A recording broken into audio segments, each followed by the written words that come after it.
How to get a void check on Scotiabank. Hey everyone, welcome back to our channel. In today's video, I'll guide you on how you can get or download your void check on Scotiabank. So make sure to watch the video till the end.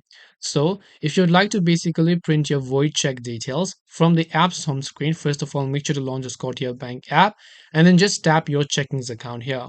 And then what you want to do is after you select that, tap the gear icon that says manage as you can see from here. Once you tap the manage option, right over here you should be able to see direct deposit void check info. So you want to make sure to tap on this view option here.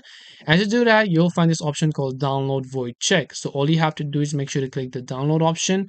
As you click the download option, you'll find this option called view or print. So make sure to tap on view or print. And now you can just click the finish option and your void check will get successfully downloaded. This way you'll be able to go ahead and basically get your void check on your Scotiabank app. Hope this video is very helpful. If you have got any questions, feel free to leave them down below. Thank you very much for watching till the end of the tutorial and see you soon in the next video.